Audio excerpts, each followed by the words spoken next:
If your team is pushing back, missing deadlines, and zoning you out when you talk, this probably isn't a performance problem. It's a respect problem. And the truth is, they might not respect your authority as much as you think they do. Now, you can chalk it up to you just don't like authority. But if it's happening across the board, across your team, the issue might not be them. Respect isn't something that you get because of your title. It's earned through how you lead. And in this video, I'm going to break down exactly why teams lose respect for their leaders, how to fix it fast without faking it or forcing it. My name is Hector. I'm a VP with 18 years of experience in leadership and management. I've managed small teams and teams of up to 200 people. I have promoted countless staff to leadership roles in my career, and I know this stuff works because it's what I do and study every day. If you want more on this, there's a link to the free chapter, the first chapter of my upcoming book, Too Good to Ignore. It's filled with real world examples and tools that you can use to lead with clarity, build trust, and stand out in your role. Now, let's get one thing straight.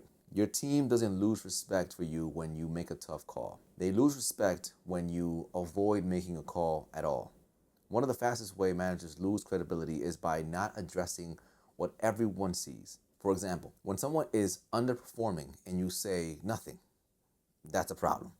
When someone's being intentionally rude during meetings and you just move on, or when priorities keep changing and you give no explanation why. Inconsistent or passive leadership creates a vacuum, and what your team does is they fill that vacuum with doubt. There's a great line from leadership expert Patrick Lencioni. If you're not willing to confront people, you can't lead them. Respect doesn't come from being liked. It comes from being reliable, from showing people that you'll say what needs to be said, even when it's difficult to say. Now, the first reason people lose respect for their leaders is you're too nice and they know it. This might surprise some people, especially since one of my core leadership values is to lead with kindness. It's on my website. But being overly nice can actually hurt you as a manager.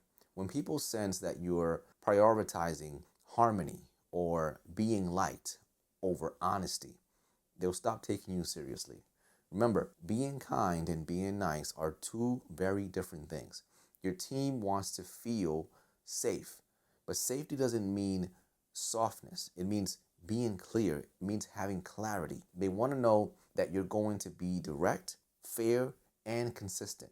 If you're the manager who always says, we'll talk about this later, or let's see how this goes, just to avoid a confrontation, or you shy away from confrontation, or making someone upset because of something that you have to say, you're saying that accountability isn't a priority. It isn't urgent. And over time, they'll start testing boundaries, not because they're bad employees, but because they're unclear of where that boundary or where that line is.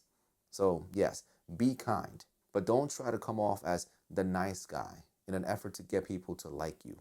The second reason people lose respect for their leaders is not showing enough authority. Now, let's define that word. What does authority mean? I'm not talking about being authoritarian, right? Don't be a dictator at work. Nobody likes the toxic boss. I'm talking about showing up with presence, showing up with confidence and consistency.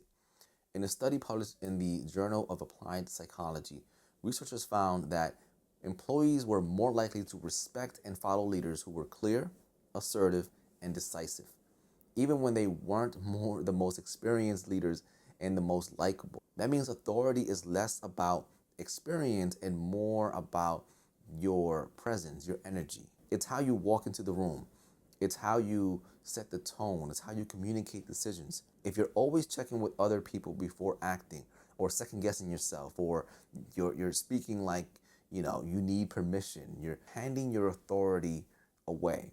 If you want to build it back, you need to start owning that space, the space of a supervisor. Speak with confidence, set direction clearly, and stop apologizing for being a leader. The third reason is you're not living the standards that you set. If you preach punctuality but show up late, if you demand professionalism but you gossip with staff, if you push your team to grow but you haven't invested in your own growth, they see that. And the truth is, they'll follow what you model, not what you say. The thing about being a supervisor is that leadership is very visible. Every move you make is a message. And if you're new, sometimes every move you make is scrutinized. And that's okay. It happens. It's common. So if you want to be respected, the standards you have to start with you. Ask yourself, am I consistent in how I handle issues? Do I deliver on what I promise? Do I treat everyone with kindness and respect, not just the people that I like or my supervisor? If the answer is not always, don't beat yourself up. Just make the necessary adjustment. Even small shifts in consistency can set the tone with your team. Now, the fourth reason is you're probably playing favorites, even if you don't mean to. Now, nothing destroys trust and respect faster than favoritism. It's not always intentional. You might just naturally vibe with one team member over the other, or rely on your high performers a little too heavily, or give more grace to someone because they've been with you for years, for example. But from the team's perspective, it's personal.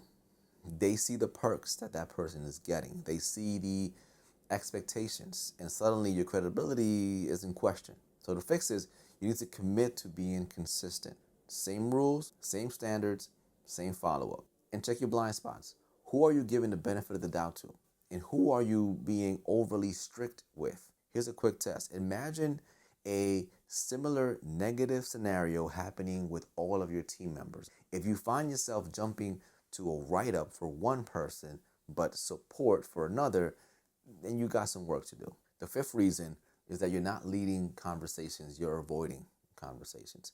One of the easiest ways to lose respect is by avoiding the one conversation that needs to happen. And whether that's feedback, conflict, or even just setting expectations.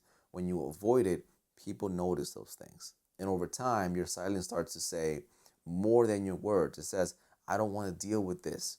It says, this isn't a big deal. It tells your team that you're on your own. If you want respect, step into those hard conversations, and they are difficult. You don't need to be perfect. You don't need a script. You just need to be present. You need to be direct. You need to be willing to listen to your team. Respect doesn't come from being feared or being liked. It comes from being a real human being. The best leaders that I've worked with weren't perfect, but they were consistent and they were direct and they were human. They didn't pretend to have it all figured out. They didn't hide from the hard moments either. And over time, their team respected them, not because they demanded respect, but because they earned that respect.